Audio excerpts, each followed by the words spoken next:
வணக்கம் உறவுகளே, மீண்டும் இன்னொரு காணொலியில் சந்திப்பதில் மிக்க மகிழ்ச்சி. நானும் சாரிஜனும் இருக்கிறோம். என்னன்னு சொன்னால், எனக்கு சாரிஜன் இப்போ ஒரு 3 நாளாக பயங்கர காய்ச்சல். 3-4 நாள் ஏன்னா அப்படி முறிஞ்சு எடுத்துட்டு, இது சீசன் தானே, இப்போ இந்த வெதர் மாறி மாறி குளிர் துவங்கிட்டுது. அப்போ அந்த இதுக்கு இப்போ வெறுகுது, சரியான ஒரு இயலாத அப்படி முறிச்சு எடுத்து விட்டது உடம்பு. அப்படி போகுது. மக்களே கவனமாக இருங்கோ. அதாவது இந்த வாரம் மாவீரர் தினம் பெறுகுது. ஏற்கனவே நானும் நீரும் போய் 2023 கஷ்டப்பட்டு வீடியோ போட்டு ஒரு அரை மணி நேரத்துக்குள்ளேயே அதை அவங்க ரிமூவ் பண்ணிட்டு வார்னிங் தந்தாங்க. 2022 இருந்தது, அது எனக்கு பிரச்சனையாக போச்சு. அதனுடைய இந்த வருஷம் நாங்கள் எடுத்து போடையில், அது போன வருஷம் நாங்கள் செய்யலை. இருந்தாலும் கூட இந்த மாவீரர்கள் போற்றப்பட வேண்டியவர்கள், எமக்காக தம் உயிரை ஈட்டவர்கள், எங்களுக்கு ஒரு பாதுகாப்பு, ஒரு வேலியாக நின்று தங்கள் உயிரை மாய்த்தவர்கள். அவர்கள் நினைத்திருந்தால் வெளிநாடுகளிலே சுதந்திரமாக எங்களைப் போல் வாழ்ந்திருக்கலாம். தங்கள் உயிரை மதிக்காமல் மக்களுக்காண்டி போரிட்டு தன்னுடைய தியாகம் செய்தவர்கள். நிச்சயமாக நாங்கள் அவர்களை நினைவு கூற வேண்டும். சொல்லுங்கள், அதை பற்றி உங்களோட கருத்து. அதான் என்னென்னா, எங்கள்கிட்ட அதிகாரம் இல்லைன்னா இந்த மாதிரியான விடயங்கள் நடக்கத்தான் செய்யும். ஏன்னா அந்த கடைசியாக போட்ட வீடியோ எனக்கு நல்ல ஞாபகம் இருக்குது. நல்ல குளிரில் போய் எடுத்தேன். சரியான குளிர், வெளியில் இருந்து கை நடுங்க வீடியோ எடுத்து கொண்டு வந்து ஒரு இரவு 12 மணி 12:30 இருக்குது நாங்கள் வீடியோ வீடியோ போட்டு நான் எனக்கு ஒரு 15 நிமிஷத்துலேயே இந்த வீடியோ வந்து முடக்கப்பட்டு. என்ன நடக்குதுன்னா, ஏற்கனவே அந்த கவர்மெண்டால், அந்த அரசால், அது இலங்கை அரசால் அது ஏற்கனவே கொடுக்கப்பட்டிருக்கு. இந்த நாட்களில் இந்த மாதிரியான காணொலிகள் வெளியிடுவாங்க, நீங்கள் இது எல்லாத்தையும் முடக்க வேணும்னு சொல்லி. ஏன்னா அவர்களுக்கு இந்த பயம் இருக்குது. அதாவது இந்த அடுத்த தலைமுறையை கொண்டு சென்றால் வேறு இன மக்கள் இதை பார்த்தால் அல்லது இதை இன்னுமே ஆவணப்படுத்தப்படுறது, அதாவது அவர்கள் பயப்படுற விஷயம் வந்து ஆவணப்படுத்தப்படுற விடயங்கள், அவர்களுக்கு எதிராக இருக்கிற விடயங்கள் எல்லாம் ஆவணப்படுத்தப்படுறத பயப்படுகிறார்கள். அப்போ நாங்கள் வீடியோ போட முடியாது. அதான ஒரு வெளிப்படையான உண்மை. அது எந்த தளத்திலையுமே போட முடியாது. போட்டால் இந்த சேனல் வந்து எத்தனையோ பேருக்கு இதால பிரச்சனை வந்திருக்கு.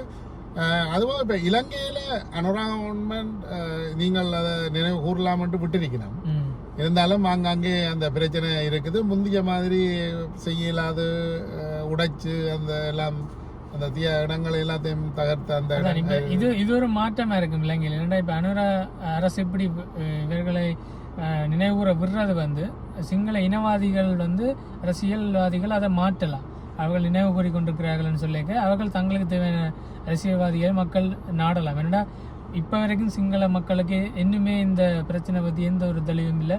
அவர்களுக்கு புகட்டப்பட்ட விஷயம் வேறையா இருக்கு. அப்ப அனுரா இப்படி செய்யல சிங்கள மக்கள் எதிராக மாறுறதுக்கும் வாய்ப்பு இருக்குது. எல்லாமே அனுரா அவரும் ஒரு இயக்கத்தில் இருந்து வந்த அவர்களுடைய இயக்கம், அவர்களுடைய தலைவர் ரோகண விஜயவீர அவர் எல்லாமே அவர்கள் நினைவேந்தல் செய்யணும். அதை சிங்கள மக்கள் எதுவுமே சொல்ல இல்லை. ஆனா தமிழ் மக்கள் நினைவு கூறண்டைக்குள்ள தான் அது ஒரு நகைப்புக்குரியதாகவும் இதாகவும் பார்க்கிறார்கள். இப்ப கடந்த வாரம் கூட உங்களுடைய தமிழீழ கொடி வந்து பிரண்டன் மேயர் வந்து அங்கீகரித்திருக்கிறது. அதே நிறைய பேர் சமூக தளங்கள்ல வந்து பதிவு செய்யல. சிங்கள மக்கள் வந்து அதை ஒரு நகைப்புக்குரிய விடயமா பார்க்கணும். என்ன விஷயம்னா, ஒரு இனம் வந்து ஒரு அதிகாரம் இல்லாம, அதாவது சிறுபான்மை அறிக்கைகளை அவர்களுடைய குரலா இருக்கட்டும், அவர்களுடைய எல்லா விடயங்களுமே ஒரு பெரும்பான்மை இனத்துக்கு ஒரு சிரிப்பான விடயமா இருக்கு. அதே அவர்கள் ஒரு பொருட்டாக நினைக்கல. ஆனா ஒரு பெரும்பான்மை இனமண்டைகள்ல அவர்கள் என்ன நிலைமையில் இருக்கிறார், ஒரு நாட்டை ஆளக்கூடிய ஒரு அதிகாரம் எல்லாம் இருந்துமே அந்த நாட்டை வளப்படுத்த முடியாம நிற்கிறேன். இப்போ 77 வருடமாக நினைக்கிறேன் இலங்கை சுதந்திரம் அடைந்து, 75 வருடங்களை தாண்டிட்டு. ஆனால் நான் அடுத்த 1000 வருடங்களானாலும் சிங்கள அரசியல்வாதிகளால் இந்த நாட்டை வளப்படுத்த முடியாது. ஏனென்றா அவர்களுக்கும் அரசாங்கத்துக்கும் நிர்வாகத்துக்கும் எதுக்குமே சம்பந்தம் கிடையாது. அப்போ அந்த மக்கள் உணர வேண்டியது என்னென்னா, ஓகே, இவ்வளவு வருடங்கள் வந்து 30 வருடங்கள் இந்த மக்கள் போராட்டத்தில் ஈடுபட்டாங்க. எதனால இவர்கள் போராடினாங்க? 75 வருடம் 77 வருடமாக நாங்கள்லாம் ஆட்சியில் மாறி மாறி இருக்கிறோம். எங்களால் இந்த நாட்டை முன்னேற்ற முடியலை. சரி, இந்த மக்களுக்கு இந்த அதிகாரத்தை கொடுத்தா என்ன? அந்த ஒரு உயர்ந்த சிந்தனை வந்து ஒரு இனத்துக்கு இல்லை. ஒரு இனமண்டு இருக்கைகள் எல்லாமே தமிழ் மக்கள் மாதிரி இந்த இந்தியன் தமிழ் மக்களை சொல்லி மந்தாரை வாழ வைக்கும் தமிழ்நாடு சென்னை என்ற மாதிரி அந்த பரந்த எண்ணம் வந்து தமிழாக்கள் இருக்கிற மாதிரி சில இனங்களுக்கு இல்லை. அப்படி இருக்கிற குறுகிய எண்ணத்தில் இருக்கிறதுனால அவர்களுக்கு எதிரியாக மாறிக்கொண்டிருக்காங்க. அவர்கள்ட்ட இனமே அவர்கள்ட்ட இனத்தை சூறையாடுது, ஏமாற்றுது, லஞ்சம் ஊழல்னு செய்து கொண்டிருக்கு. அந்த மக்கள் உணர்வோனும் நாங்கள் செய்கிறது சரியா, நாங்கள் இனமாக இருக்கிறோம், எங்களோட இனம் என்ன இவ்வளோ காலத்தில் சாதிச்சது, அடுத்த இனத்துக்கு நாங்கள் என்ன செஞ்சினாங்க, அந்த இனத்தை நாங்கள் பாதிப்பை ஏற்படுத்தியும் அந்த இனம் வெளிநாட்டில் போய் எவ்வாறு சிறப்பாக வாழினம் என்ற ஒரு விஷயம் அவர்களுக்கு தெரிய வரணும். ஆனால் எனக்கு தெரியும் சிங்கள மக்கள் அதை உணர்வார்கள்னு தெரியல. மிக குறைவான உணரவும் இந்த அரசியல்வாதிகள் விடமாட்டார்கள். ஒரு மிகச்சிலர் படித்தவர்கள் வெளியில் வந்தவர்கள் வந்து இந்த பிரச்சனையை ஒரு பொதுவான கண்ணோட்டத்தில் பார்க்கக்கூடிய மக்கள், சில குறிப்பிட்ட படித்த சிங்கள மக்களுக்கு தெரியும். ஆனால் நீங்கள் அடிப்படையான சிங்கள மக்கள் ஒரு கிராம மக்கள்கிட்ட போனீங்கன்னா அவர்கள் தமிழ் மக்கள் பற்றிய எண்ணம் வந்து இப்போவும் வித்தியாசமானதான் இருக்கு. ஒன்றும் செய்யல. இப்போ வெளிநாடுகளில் பாருங்க, முதலாவது வேர்ல்டு வார், இரண்டாவது வேர்ல்டு வாரில் இறந்தவர்களுக்கெல்லாம் அவர்கள் அஞ்சலி செலுத்துவார்கள். என்னை பொறுத்தவரையில் ஒரு அஞ்சலி செலுத்துவதால் எந்தவித பிரச்சனையும் இல்லை. அவர்கள் தங்களோட உடன்பிறப்புகள், தங்களோட பிள்ளைகள் அதுகளை நினைத்து ஒரு அஞ்சலி செலுத்துகிறார்கள் வருஷத்திலேயே ஒரு நாள். அதுக்கெல்லாம் இவர்கள் இனவரியாக பார்த்தால் அது பிள்ளையான ஒரு விடயமாக தான் நான் நினைக்கின்றேன். ஏதோ ஒரு விஷயம் அவர்களை தொடர்ந்தும் வெற்றி என்றது வந்து ஒரு பேப்பரில் நாங்கள் வெற்றியாவோ அல்லது ஒரு நாளில் நாங்கள் செய்கிற வெற்றியாவோ அவர்கள் நினைத்துட்டு போகலாம். ஆனால் ஏதோ ஒரு விஷயம் வந்து அவர்களை தலைமுறையாக அந்த பயத்தை அவர்கள் கொண்டு சென்று கொண்டே இருக்குது. அந்த பயம்தான் அவர்களை இவ்வாறான விடயங்களை செய்ய வைக்குது. அதாவது எங்கெல்லாம் போய் புத்த சிலையை வச்சு பௌத்த மயமாக்கணுமோ ஆக்கிடணும். ஏன்னா அவர்களுக்கு 30 வருடம்ன்றது ஒரு போரா இல்லை, அவர்கள் பல தலைமுறைகளுக்கான மன அழுத்தமும் மிகப்பெரிய ஒரு தலைமுறைகளுக்கான பயத்தையும் ஏற்படுத்திய ஒரு விஷயமா இருக்கு. அப்போ அவர்களால் அதுலேருந்து மீண்டு வர முடியாதனால சின்ன சின்ன விஷயமும் அவர்களுக்கு பயத்தை ஏற்படுத்தி கொண்டே இருக்கும். ஆனால் நாங்கள் இந்த மாதிரியான புலம்பெயர் நாடுகளில் வாழ்றாக்கள் வந்து அதை அடுத்த தலைமுறைக்கு கடத்தி நாங்கள் எங்களோட நினைவுகளை நாங்கள் சரியாக செய்து ஒற்றுமையாக இருக்கணும். அதை தான் நான் சொல்ல வரேன். ஏன்னா அச்சாணி இல்லாத தேர் போல தான் இப்போ போய்கொண்டிருக்கு புலம்பெயர் தமிழக. ஓரளவு எனக்கு பார்க்க ஓரளவில் அந்த ஒரு ஒற்றுமையாக செயல்படுவது மாதிரி தெரியுது. ஆனால் ஒரு சில விடயங்கள் இன்னும் முரண்பாடுகள் இருக்கிறது, அதையும் மாற்றிக்கொள்ள வேண்டும். என்னென்னா எங்கள் எப்போ ஒற்றுமையாயினோம்னா கொம்மனா ஒரு பிரச்சனை வரைக்கும் தான் எல்லாரும் ஒற்றுமையாயிடும். ஆனால் இன்னும் நான் சொல்லுவேன்னா எங்களுக்கும் ஒரு காலம் ஒன்று வரும். அதாவது இப்போ போர் முடிவடைந்து 16-17 வருஷமாக எங்களுக்கு மீண்டும் ஒரு தேவை ஒன்று விஷயம் ஒன்று வரும். அப்போக்க நாங்கள் ஒன்றிணைந்தோம்னா இந்த பொருளாதார பலம், இந்த புலம்பெயர் நாடுகளில் இருக்கக்கூடிய அரசியல் பலம் இதெல்லாம் வைத்து நாங்கள் ஒரு பெரிய ஒரு நிலைமைக்கு வர முடியும். எல்லாமே காலம்தான் ஒரு பதில் சொல்லும், காலம் எடுக்கும் எல்லாத்தையும். மற்றது கடந்த 2 வாரத்துக்கு முதல்ல நினைக்கிறேன் இங்கே மார்க்கம் & மெக்னிக்கலில் டிக்டாக்கில் அந்த வீடியோக்கள் வந்திருந்தன. அதை பற்றிய விவரங்கள், ஒருவர் 29-30 வயது இருக்கும் காருக்குள்ள தன்னை சாத்திக்கிட்டு பெட்ரோல் ஊற்றி கொளுத்திய ஒரு சம்பவம் ஒன்று இடம்பெற்றது எங்களோட தமிழர். அதை விட கடந்த வாரம் நினைக்கிறேன் அதே ஏரியா தான் மார்க்கம் & மெக்னிக்கல், அந்த ஏரியாவிலே வெட்டுப்பாடு, கத்தி குத்து இடம்பெற்றிருந்தது. இப்படி இந்த குளிர்காலம் வரைக்குள்ள இப்படியான விஷயங்களும் விரத்து வந்தது. என்னுடைய இதுகளும் எங்கண்ட சமுதாயத்துக்கு ஒரு அவமானமாக தான் இருக்கு இப்படியான சம்பவம். முதலாவது விஷயத்தை விட 2வது விஷயம் மேலே ஒரு அவமானகரமான விஷயம் என்னென்னா, ஒரு பிறந்த நாளும் ஏதோ ஒரு பிரச்சனை, அதில் குடிச்சிட்டு தான் பிரச்சனை வந்திருக்கு. அந்த குடியால் வந்தது 2 கேங்குக்கு இடையில நடந்த சண்டை அண்டு அந்த முழுவதும் தெரியும். அதுவும் நான் டிக்டாக் வீடியோவில் பார்க்கக்கூடியதாக இருந்தது. அது சரி. இப்போ கடந்த வாரம் பல இமிக்ரேஷன் சம்பந்தமான பல விடயங்கள் வெளிவந்தன. அப்போ அது சம்பந்தமாக கனவேர் என்ன கேட்டு நம்ம என்ன மாதிரி இந்த ரெஃப்யூஜி இந்த கிளைமில் உள்ள ஆக்கள் எங்கிட்ட ஸ்ரீலங்கன் ரெஃப்யூஜி கனவேர் இருக்கணும் தானே. அப்போ அவைன்ற நிலை என்னன்னு சொல்லிச்சுன்னா நீங்கள் விளக்கமாக சொல்லுங்கள், முதல்ல இருந்து சொல்லுங்கள். இப்போ அந்த பிஆர் நிப்பாட்டி இருக்குன்னு சொல்லி இருக்கணும் தானே, ஸ்டூடெண்ட் விசா, ஒர்க் விசா ஆக்களுக்கு, அது சம்பந்தமாக சொல்லி அப்போ இந்த கிளைமில் உள்ள ஆக்களுக்கு என்ன நடக்கும் பண்ணதையும் ஒரு சொல்லுங்கள். முதலாவது என்ன விஷயம்னா, கடந்த நவம்பர் 14ஆம் தேதி அந்த அறிவிப்பின்படி இந்த கனடாவில் ஒன்டேரியோ மாநிலத்தில், இப்போ ஒன்டேரியோவில் தான் இந்த விஷயம் பேசப்பட்டது. அதாவது OINNP என்று இருக்குது, அதாவது ஒன்டேரியோ இமிகிரண்ட் நொமினி ப்ரோக்ராம்னு சொல்லுவேன்.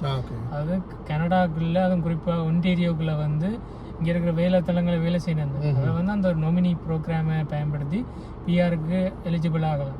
இப்போ என்ன நடந்திருக்குன்னா, நிறைய பேருக்கு ஒன்டேரியோ கவர்மெண்ட் வந்து அந்த இன்விடேஷன் அனுப்பியிருக்கு அப்ளை பண்ணுறதுக்கான. இப்போ என்ன நடந்திருக்குன்னா, அந்த இன்விடேஷன் அனுப்பினாக்கள் எல்லாருக்குமே கேன்சல் பண்ணியிருக்கிறேன். இனி நீங்கள் பிஆருக்கு அப்ளை செய்ய முடியாதுன்னு சொல்லி நான் இந்த ப்ரோக்ராமே ஷட் டவுன் பண்ணுறோம்னு சொல்லியிருக்கிறேன். அதுக்கான காரணம் என்னென்னு கேட்டால், நிறைய ஃப்ராட் நடந்திருக்குது. நிறைய பேர் இந்த விசா எடுத்து வந்திருக்கிறவன் அந்த வேலையை எல்லாமே அவைக்கு செய்ய தெரியல. அதாவது இப்போ எலக்ட்ரீஷியனாக இருக்கட்டும், இந்த வயரிங் செய்கிறாங்கள, பிளம்பராக இருக்கட்டும், இப்படி ஒரு டெக்னீஷியனாக அந்த மெஷினரி செய்கிறார்கள் இருக்கிறது, அந்த டெக்னீஷியனாக அதுக்கான தகுதி இருக்குன்னு சொல்லி வந்து அந்த வேலையை செய்யக்குள்ள மேலே அவையால் அந்த வேலையை செய்ய முடியும். இப்போ ஃபேக்கான டாக்குமெண்ட் எல்லாம் கொடுத்து வந்திருக்கேன், நிறைய ஃப்ராட் நடந்திருக்குன்னு சொல்லி இப்போ தான் நிப்பாட்டி இருக்கிறேன். நிறைய பேர் இப்போ எல்லா இடத்துலையும் போராட விளைக்கிட்டு இருக்கேன். போராட்டங்கள் வீடியோக்கள் நான் பார்த்துருக்கிறேன், எல்லா இடங்கள்லையும் போராட்டங்கள் நடக்குது. ஒன்டேரியோவில் இது கூட போராட்டம் பிரச்சனை நடக்கிற காரணம் ஒன்டேரியோ மையம் வச்சு தான் நிறைய இமிகிரன்ஸ் வரையினோம். அடுத்தது பிரிட்டிஷ் கொலம்பியா, அல்பர்டாண்டு போயினோம். எல்லா இடம் போராட்டம் நடந்துகிட்டு இருக்குது. இங்கே கியூபேக்லேயும் நடந்தது போராட்டம். அதான் என்னடா, கடந்த செப்டம்பர் 3ஆம் தேதி உங்களோட எதிர்கட்சி தலைவர் பியர் பொலிவேர் ஏற்கனவே சொல்லியிருந்தவர் என்னென்னா, இந்த டெம்பரரி ஃபாரின் ஒர்க்கர் ப்ரோக்ராமை வந்து இந்த லிபரல் கவர்மெண்ட் ஷட் டவுன் பண்ணணும்னு சொல்லியிருந்தார். அவர் அப்பவே சொல்லியிருந்தார். இப்போ அதுக்கான ஒரு எதிர்விளைவாக தான் இப்போ இந்த ஒரு முடிவு வந்திருக்குது. இது வரவேற்கத்தக்கதாண்டு பார்த்தா பிசி கவர்மெண்ட் என்ன சொல்லியிருக்கோன்னா, நாங்கள் இது கம்ப்ளீட்டாக நாங்கள் ஷட் டவுன் பண்ண போகிறது இல்லை, ஆனால் இந்த ஃபார்மில் வேலை செய்கிறாக்கள் அவையிலையெல்லாம் எடுக்க போகிறோம், மற்றாக்களை நாங்கள் ஷட் டவுன் பண்ணி கனடியர்களுக்கு வேலை வாய்ப்பு கொடுக்க போகிறோம்னு சொல்லியிருக்கோம். இப்போ என்ன நடக்க போகுதுன்னா, இப்போ இவங்க எல்லாருமே வந்து இந்த ஒர்க் பர்மிட் முடிஞ்ச பிறகு, அதாவது பிஆருக்கு விண்ணப்பிக்க முடியாமல் போனால், இந்த ஒர்க் பர்மிட் முடிஞ்சோடனே இவர்கள் நாட்டை விட்டு வெளியில் போகணும். அவன் ஸ்டேட்டஸ் எக்ஸ்பைரி ஆனால் கம்பெனி வச்சிருக்காது. இந்த வேலை தளத்துக்கெல்லாம் யார் போயினோம்னா, இந்த வேலை இழந்தாக்கள் நிறைய பேர் இருக்கிறது. கனடாவில் 12 லட்சம் பேர் இருக்கிறோம். யூத் அன்எம்ப்ளாய்மெண்ட் 14% போயிருக்கு. அப்போ இவர்கள் இந்த வேலைக்கு கொண்டு வர்றதான் இப்போ இந்த ப்ரொவின்சியல் கவர்மெண்ட்டையும் கனடா மத்திய அரசாங்கத்தின் கவனமாகவும் இருக்குது. பாப்பம் என்ன நடக்குது.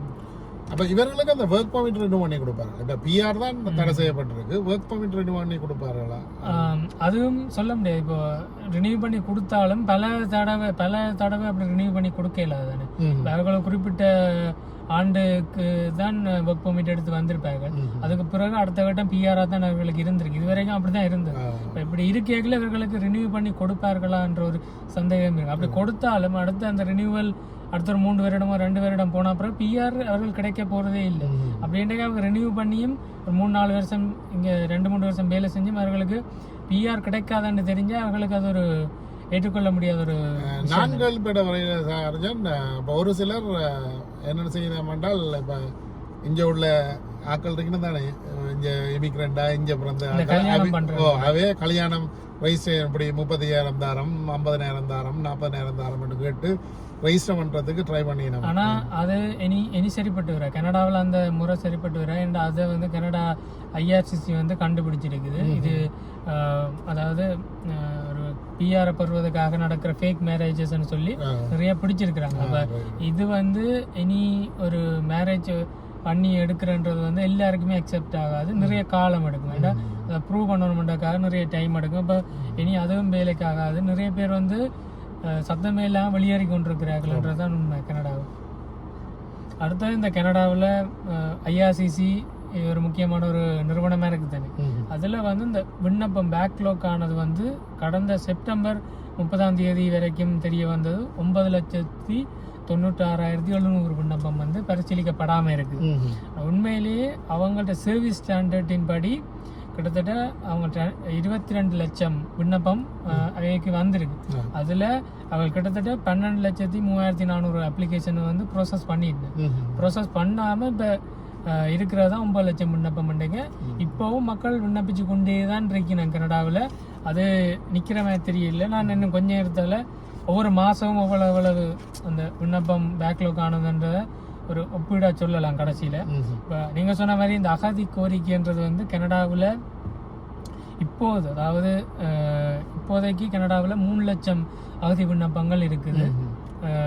அதாவது ப்ரோசஸிங்கில் இருக்குது. 2022 ஜனவரியில் இருந்து 25 அக்டோபர் வரைக்கும் கணக்கெடுப்பின்படி கிட்டத்தட்ட 4,95,000 விண்ணப்பங்கள் வந்து அகதி கோரிக்கை வந்திருக்குது. இது யூகே, அதாவது பிரித்தானியாவை நாங்கள் ஒப்பிட்டு பார்க்கல 2 மடங்கு அதிகமாக இருக்கு. ஆனால் பிரித்தானியாவில் இப்போ ஒரு சட்டம் கொண்டு வந்திருக்கிறார்கள். முந்தியெல்லாம் 5 to 10 வருஷத்துல பிரித்தானியாவை போய் அகதி கோரினால் விசா கொடுப்பாங்க, அதாவது அங்கே பிஆர் கொடுப்பாங்க. ஆனால் இப்போ 20 to 30 வருடம் ஆகும். பிரிட்டானியால தொடர்ந்து அங்க பிரச்சனை நடக்குது. அது வெளிவரையில வெளிநாடுகள்ல ஒரு டிவிகள்லயும் இங்கே காட்டினமில்ல இங்க நிறைய போராட்டங்கள் நடந்து கொண்டிருக்கு. அதாவது இந்த மத பிரச்சனையை வச்சும் ஒரு போராட்டங்கள் போய் கொண்டிருக்கு. அதே நேரத்தில் இந்த அகதி பிரச்சனை, அந்த போட்ல நிறைய பேர் ஆப்பிரிக்க ஆக்கள் வாரதுன்றது பிரச்சனை போகுது. நிறைய யூகேல போய் கொண்டிருக்கு. இப்போ பிரித்தானியாவில் சொந்தக்காரர் தான் நீங்கள் அவைய கேட்கலாம். 20 to 30 வருஷம் ஆகுது அங்கே இன்றைக்குல. அது கனடாவை விட பாதி தான் அங்கே அகதி கோரிக்கை இருக்குது. இங்கே இப்போ 2022 25 இன்றைக்குல இந்த 3 வருஷத்துக்குள்ள, 3-4 வருஷத்துக்குள்ள 4,95,000 விண்ணப்பம்ன்றது மிகப்பெரிய எண்ணிக்கை. அப்போ இது கனடாவின் சனத்தொகையில் 1.2% பேர் வந்து அகதியா இங்கே இருந்திருக்கணும். கிட்டத்தட்ட 2015, இப்போ நான் 2025 முடிய போகுது, 2015 வெறும் 10,000 விண்ணப்பம் தான் இருந்தது. எவ்வளவு ஒரு சடுதியான அதிகரிப்பு வந்திருக்குன்றது இதுலயே தெரியுது. இப்போ நான் கேள்விப்பட்ட அளவிலேயே இப்போ இந்த எங்கட தமிழர்கள் இப்போ 2 வருடமா வந்திருக்கிறாங்க, அவர்களுக்கு எந்த வித கேஸும் நடக்கல இதுவரை. அப்போ அது இழுபட்டு கொண்டு தான் போகுது. அதான் இப்போ நான் ஒரு மாத அடிப்படையில் வச்சிருக்கிறேன். இப்போ ஒரு ஆள் 2023 ஜனவரியில அதாவது அகதி தஞ்ச கோரிக்கையை கனடாவில், அதாவது கிபெக்குக்கு வெளியில நான் சொல்றது, கிபெக்குக்கு வெளியில வந்து ஒரு அகதி தஞ்ச கோரிக்கையை அவர் பதிஞ்சிருந்தால் அவருக்கு அவருடைய கேஸ் எடுக்கிறதுக்கு இன்னுமே 4 மாசம் இருக்கு. நான் இது சொல்றது வந்து நவம்பர் 6ஆம் தேதி IRCC வெளியிட்ட அந்த ப்ராசஸிங் டைமை வச்சு சொல்றேன். அதே 2023 ஜூன்ல ஒருத்தர் அப்ளை செய்திருந்தாருண்டா அவருக்கு இன்னும் 6 மாசம் இருக்குது. அவருக்கு பின்னால 15,800 அப்ளிகேஷன்ஸ் இன்னும் இருக்கு. அவருக்கு முன்னால இருக்கணும், அவ கம்ப்ளீட் ஆகி தான் இவர் வரலாம். அப்போ அதுக்கு 6 மாசம் எடுக்கும். அதே மாதிரி 2023 டிசம்பர்ல ஒருத்தர் விண்ணப்பிச்சிருந்தா அவருக்கு 23 மாசம் ஆகும். இதெல்லாம் IRCCல நவம்பர் 6ஆம் தேதி அப்டேட் பண்ணப்பட்ட அந்த ப்ராசஸிங் டைம். இதுதான் இப்போ நடந்துகிட்டு பிரச்சனை, பேக்லாக்கும். அப்போ 23 டிசம்பர் ஒருத்தர் விண்ணப்பிச்சிருந்தாரு, அவருக்கு முன்னால 33,600 விண்ணப்பதாரிகள் இருக்கணும். அதுவும் ரெஃப்யூஜிஸ் இருக்கணும். அதுக்கு 23 மாதம் ஆகுது. அது நான் சொல்றது 2023, நாங்கள் இருக்க 2025. சரி, 2024 ஜனவரியில் ஒருத்தர் அப்ளை செய்திருந்தாருண்டா 39 மாதங்கள் எடுக்கும். நீங்கள் நம்ம வேணும்னா அந்த இணையதளத்தை தாரு நீங்களவே அந்த ஒவ்வொரு மாதத்தையும் போட்டு பார்த்தா, அதாவது டைப் பண்ணி விட்டா இவ்வளோ மாதம் எடுக்கும்னா அதே சொல்லுது. நான் இது ஃபுல்லாக கால்குலேட் பண்ணி வச்சிருக்கேன். இப்போ 39 மாதம்னா 3.25 வருஷம். அது அடுத்து 2024 டிசம்பர்ல வந்து ஒருத்தர் விண்ணப்பிச்சு இருந்தாராயின் அவர்கிட்ட கேஸ் எடுக்கிறதுக்கு எல்லாருக்கும் இது பொருந்தா. சில பேருக்கு வேலைக்கு எடுக்கலாம், அரிதா இருக்கும். 57 மாசம் எடுக்கும், 4.7 வருடங்கள்.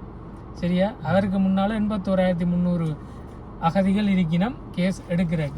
ஃபுல்லா முடிச்சிட்டேன், 2025 வரைக்கும் வந்துட்டேன். 2025 ஜூன் மாதம் ஒருத்தர் விண்ணப்பிக்கிறாரா இருந்தா 79 மாதங்கள் இருக்கு, 6.5 வருடங்கள் காத்திருக்க.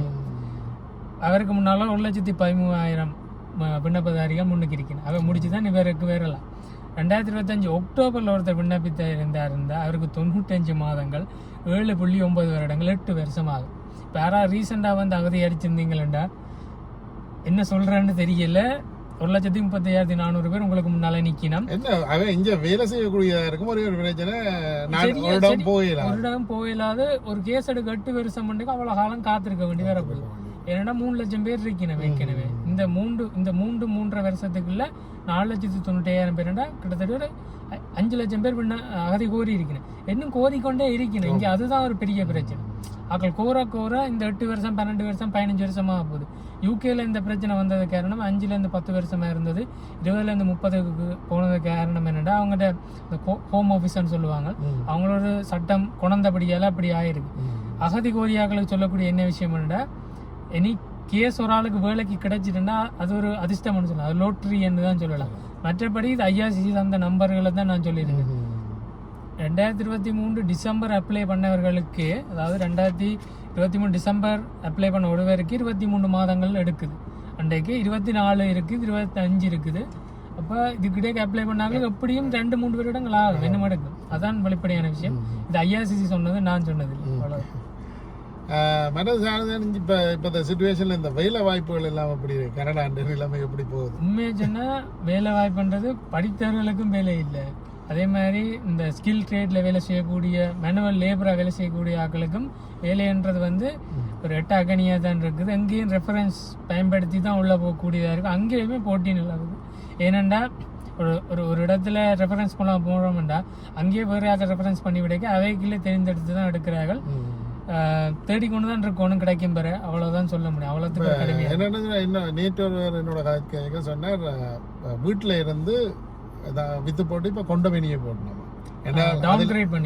என்னன்னு சொன்னால் அவை கட்டிடலாம். தனக்கு 5 மாதம் வேலை இல்லையா, அப்போ அதால தனக்கு ஒன்றும் செய்யலாம் போச்சு. அப்போ தான் அந்த வீட்டை வித்து போட்டு அந்த காசை ஃபுல்லாக பே பண்ணிட்டு இப்போ கொண்ட வெளியத்தில் போயிருக்கிறேன். அது ஒரு நல்ல விஷயம். என்னென்னா விரலுக்கு ஏற்ற வீக்கெண்ட் தானே, இல்லாட்டி கஷ்டம் தானே. மற்றது செப்டம்பர் 30 கடைசி முடிஞ்சது தானே, அது வரையும் கிட்டத்தட்ட ஐஆர்சிசியில் 9,13,000 பெர்மனன்ட் ரெசிடென்ட், அதாவது பிஆருக்கான விண்ணப்பங்கள் தேங்கி நிற்குது.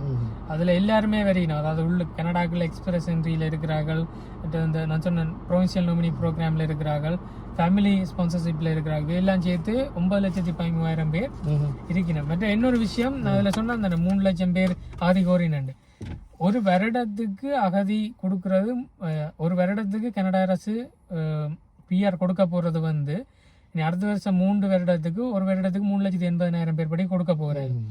இங்கே இருக்கிற அகதியிலே 3 லட்சம் இருக்கணும். இதில் பிஆருக்கு போட்டிடுறாக்கள் இருக்கணும், ஸ்பான்சர்ஷிப் இருக்கணும். அப்படி எல்லாரும் இருக்கல. இது ஒரு மிகப்பெரிய குழப்பத்தில் போகுது.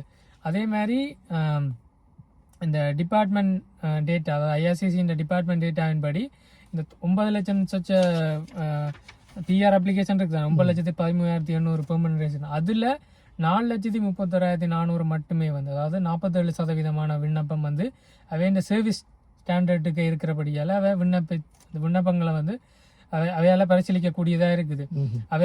அவையால் பரிசீலிக்கப்பட முடியாத விண்ணப்பங்கள் வந்து 4,82,400 விண்ணப்பங்கள் வந்து இப்போவும் பேக்லாக்ல இருக்குது. இது ஒரு பெரிய எண்ணிக்கையாக இருக்குது. ஏன்னா கன பேர் வந்து நிறைய பேர் ஸ்பான்சர் பண்ணி போட்டு காத்திருக்கிறது அப்படின்னு இருக்கு. அடுத்தது டெம்பரரி ரெசிடென்ட்டாக பார்த்தா இதுக்கு தான் விசிட்டர் விசா வேறு. முக்கியமான விஷயம், நிறைய பேர் எனக்கு கேட்குற விஷயம், விசிட்டர் விசா எனக்கு கொடுப்பாங்களோன்னு. உண்மையாக பார்த்தா அந்த டெம்பரரி ரெசிடென்ட்டாக இருக்கக்கூடிய விண்ணப்பங்கள் வந்து 1 மில்லியன், அதாவது 10,28,500 விண்ணப்பங்கள் இருக்குது. அதுக்குள்ளே எல்லா விதமான விண்ணப்பங்களுமே வரும். அதில் கிட்டத்தட்ட செப்டம்பர் 30 படி 5,67,400 விண்ணப்பம், அதாவது 55% விண்ணப்பங்கள் வந்து பரிசீலிக்கப்பட்டாச்சு. ஆனால் இந்த எல்லா நம்பரின் படி 4,61,100 தற்காலிக விசா மக்கள்கிட்ட விண்ணப்பம் வந்து இன்னுமே தாமதத்தில் இருக்குது. அதில் ஒர்க் பெர்மிட் வரும், ஸ்டடி பெர்மிட் வரும், அதே நேரத்தில் இந்த விசிட்டர் விசா எல்லாமே வரும். நிறைய பேர்ட்டே இல்லை விசிட்டர் விசா, ஒரு முடியும் இல்லாமல் வருடங்களாக இருக்குது. அதில் இந்த 4,61,000 பேர்ட்டே இருக்குது. இப்படி தான் கனடா இல்லாமல் போகுது. நிறைய பேர் வந்து இந்த பிஆர் அப்ளை பண்ணி போட்டு 8 மாதமாச்சு 10 மாதமாச்சு வரையிலேன்னு. இதுதான் காரணம். எல்லாம் ஒரு தேக்க நிலையில் இருக்குது. அது ஒன்றுமே செய்யலை. ஏன்னா இன்னுமே பல லட்சம் பேர் விண்ணப்பிக்க அவங்கள ஒரு ஆஃபீஸில் போல 1000 பேர் தான் வேலை செய்யணும்னா அவர்களால் ஒரு 8 மணித்தாலும் வேலை செய்யணும்னா அவ்வளோ விண்ணப்பத்தை தான் பரிசீலிக்கப்பட முடியும். அதுக்கு மேலே பரிசீலிக்கிற சரியான கஷ்டமாக தானே இருக்கு. சரி உறவுகளே, மீண்டும் இன்னொரு காணொலியில் சந்திப்போம். அதுவரை உங்களிடமிருந்து விடைபெற்றுக் கொள்கின்றோம். மறந்து விடாதீர்கள், சாரிஜன் வியூஸ் கனடா அண்ணாவில் சப்ஸ்கிரைப் பண்ணுங்க. கனவேர் பார்க்குறீங்க இன்னும் சப்ஸ்கிரைப் பண்ணல, ஷேர் பண்ணல. சரி, மீண்டும் சந்திப்போம். உரும்பராய் மக்கள் ஒன்றியம் நடாத்தும் நத்தார் தின விழா டிசம்பர் மாதம் 20ஆம் தேதி நடைபெறுகிறது. அனைவரையும் அழைக்கின்றனர் உரும்பராய் மக்கள் ஒன்றியத்தினர்.